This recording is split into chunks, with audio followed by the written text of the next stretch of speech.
Telltale Heart by Edgar Allan Poe. True. Nervous, very, very dreadfully nervous. I had been and am. But why will you say that I am mad? The disease had sharpened my senses, not destroyed, not dulled them. Above all was the sense of hearing acute. I heard all things in the heaven and in the earth. I heard many things in hell. How then am I mad? Hearken, and observe how healthily, how calmly I can tell you the whole story. It is impossible to say how first the idea entered my brain, but once conceived, it haunted me day and night. Object, there was none. Passion, there was none. I loved the old man. He had never wronged me. I had never given him insult. For this gold I had no desire. I think it was his eye. Yes, it was this. He had the eye of a vulture, a pale blue eye with a film over it. Whenever it fell upon me, my blood ran cold, and so by degrees, very gradually, I made up my mind to take the life of the old man, and thus rid myself of the eye forever. Now this is the point. You fancy me mad. Madmen know nothing, but you should have seen me. You should have seen how wisely I proceeded, with what caution, with what foresight, with what dissimulation. I went to work. I was never kinder to the old man than during the whole week before I killed him. And every night, about midnight, I turned the latch on his door and opened it, oh, so gently.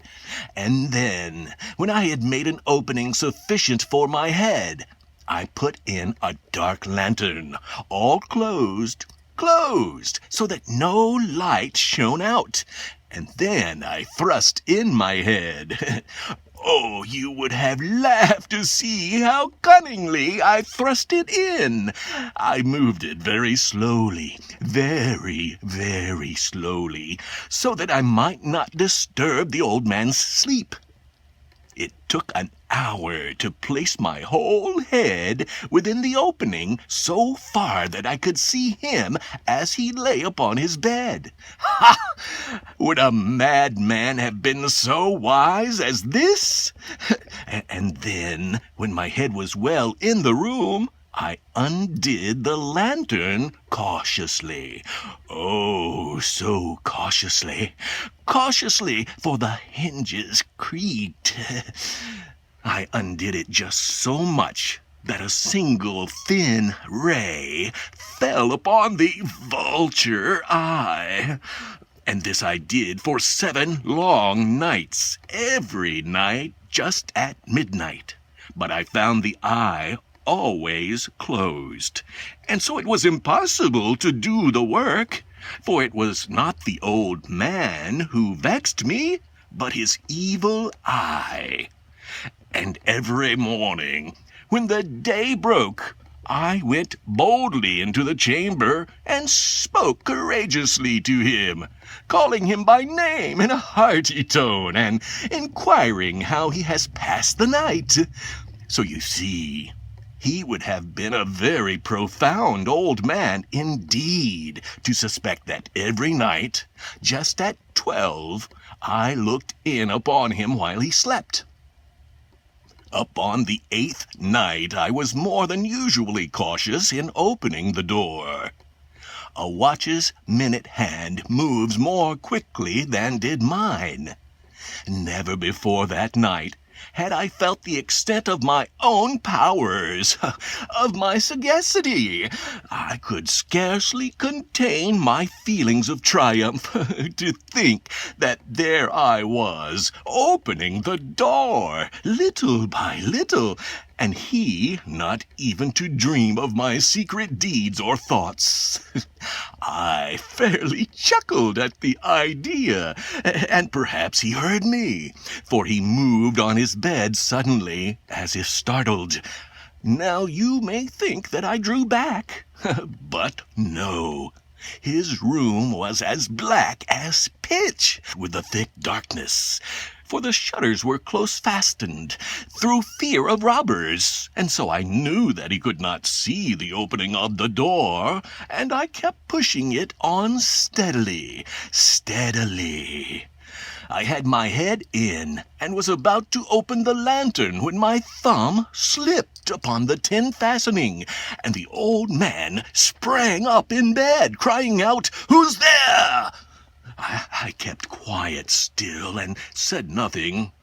For a whole hour I did not move a muscle, and in the meantime I did not hear him lie down. He was still sitting up in the bed listening, just as I have done night after night, hearkening to the death watches in the wall. Presently I heard a slight groan, and I knew it was the groan of mortal terror. It was not a groan of pain or of grief. Oh, no! It was the low, stifled sound that arises from the bottom of the soul when overcharged with awe. I knew the sound well. Many a night, just at midnight, when all the world slept, it has welled up from my own bosom, deepening with its dreadful echo the terrors that distracted me. I say I knew it well. I knew what the old man felt, and pitied him, although I chuckled at heart. I knew that he had been lying awake ever since the first slight noise, when he had turned in the bed. His fears had been ever since growing upon him. He had been trying to fancy them causeless, but could not. He had been saying to himself, "It is nothing but the wind in the chimney.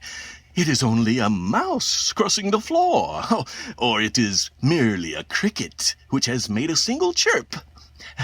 Yes, he had been trying to comfort himself with these suppositions, but he had found them all in vain, because death, in approaching him, had stalked with his black shadow before him and enveloped the victim.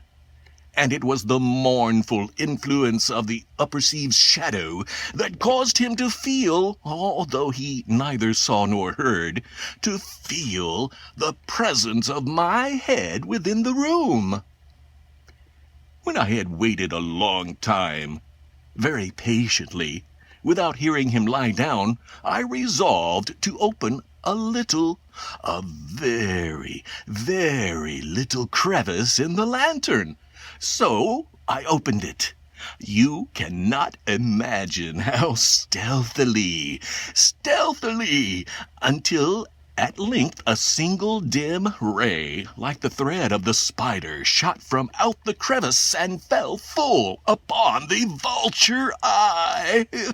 It was open, wide open, and I grew furious as I gazed upon it. I saw it with perfect distinctness, all a dull blue, with a hideous veil over it that chilled the very marrow in my bones. But I could see nothing else of the old man's face or person, for I had directed the ray, as if by instinct, precisely upon the damned spot. And have I not told you what you mistake for madness is but over-acuteness of the senses? Now, I say, there came to my ears a low, dull, quick sound, such as a watch makes when enveloped in cotton. I knew that sound well, too. It was the beating of the old man's heart. It increased my fury, as the beating of a drum stimulates the soldier into courage. But even yet I refrained and kept still. I scarcely breathed. I held the lantern motionless. I tried how steadily I could maintain the ray upon the eye. Meantime, the hellish tattoo of the heart increased. It grew quicker and quicker, and louder every instant. The old man's terror must have been extreme. It grew louder, I say louder, at every moment. Do you mark me well? I have told you that I am nervous, so I am. And now, at the dead hour of the night, amid the dreadful silence of that old house, so strange a noise as this excited me to uncontrollable terror. Yet, for some minutes longer, I refrained and stood still. But the beating grew louder. I thought the heart must burst, and now a new anxiety seized me.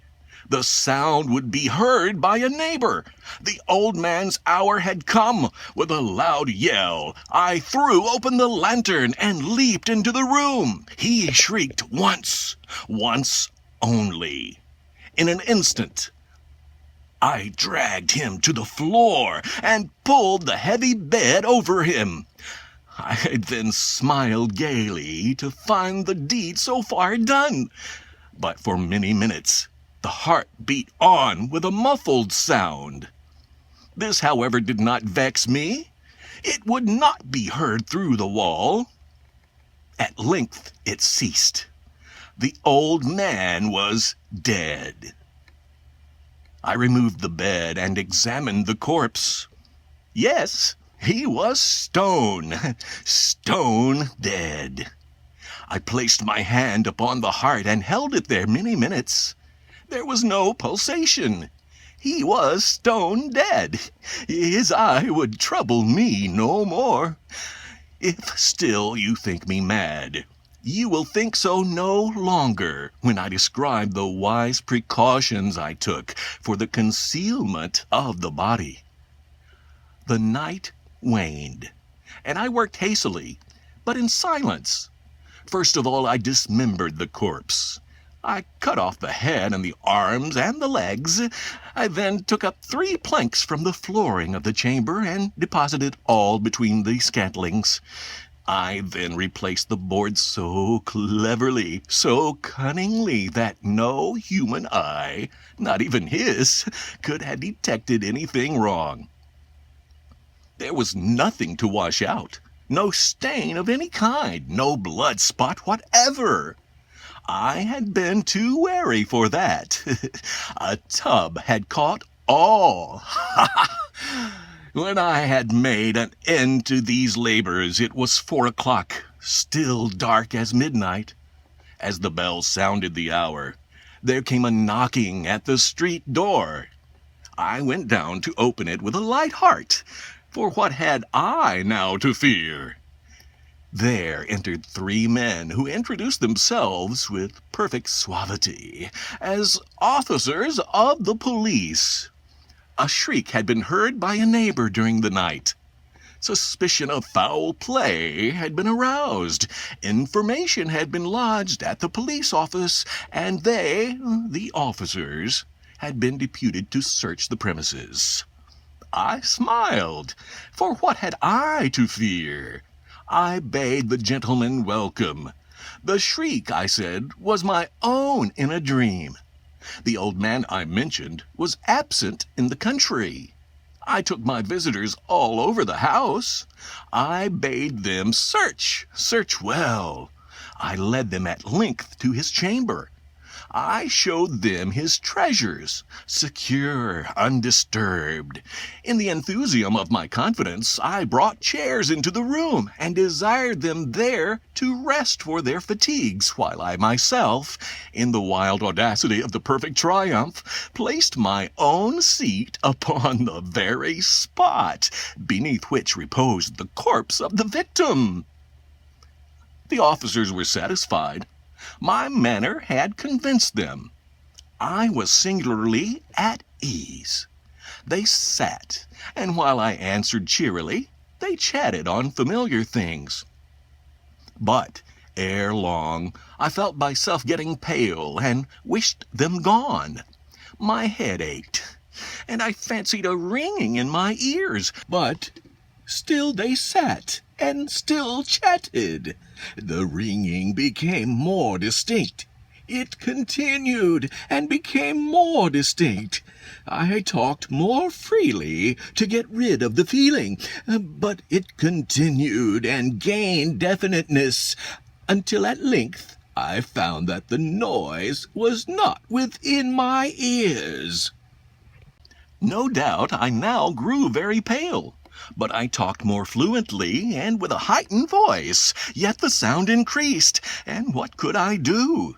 It was a low, dull, quick sound, such a sound as a watch makes when enveloped in cotton. I gasped for breath, and yet the officers heard it not. I talked more quickly, more vehemently, but the noise steadily increased. I arose and argued about trifles in a high key and with violent gesticulations, but the noise steadily increased. Why would they not be gone? I paced the floor to and fro with heavy strides, as if excited to fury by the observations of the men, but the noise steadily increased. Oh, God, what could I do? I foamed, I raved, I swore. I swung the chair upon which I had been sitting and grated it upon the boards. But the noise arose over all and continually increased. It grew louder, louder, louder, and still the men chatted pleasantly and smiled. Was it possible they heard not? Almighty God, no, no, they heard. They suspected. They knew. They were making a mockery of my horror. This I thought, and this I think. But anything was better than this agony. Anything was more tolerable than this derision. I could bear those hypocritical smiles no longer. I felt that I must scream or die. "Villains!" I shrieked. "Dissemble no more! I admit the deed! Tear up the planks! Here! Here! It is the beating of his hideous heart!"